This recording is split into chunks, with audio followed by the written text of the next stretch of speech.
কি হ'ল কথাটো? ইমান ধুনীয়াকে মই তাঁতখন লগাইছিলো, দেউতাই চব কাটি শেষ কৰি দিলে। ঘৰৰ কাজিয়াৰ কাৰণে মোৰ তাঁতখন কাটি পেলালে।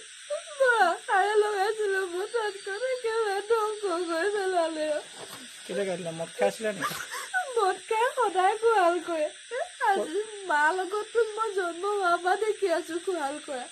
তেনেকেও সহ্য কৰি আছিলো, একো নাই। আজিও খোৱাল কৰিছে ডাঙৰকে, মই একোৱে মতা নাই। তেনেকে পঢ়া শুনা কৰি থাকো। ক'ত পঢ়া? মই ডিয়াৰ কলেজত পঢ়ি এবাৰ হায়াৰ ছেকেণ্ডেৰী দিছো। হায়াৰ ছেকেণ্ডেৰী ফাইনেল পৰীক্ষা দিছো। পঢ়িবলৈ সুবিধা নাপাওঁ। কলেজলৈ গলেও বেয়াকে জোৰা দিয়ে। চাইন্সত পঢ়ো। দাদাটোৱে ইমান কষ্টৰে যি লাগে বুলি কওঁ তাকে দিয়ে মোক। ইমান কষ্ট কৰি তাঁতখন লগাইছিলো, সঁচাকে ধ্বংস কৰি পেলালে।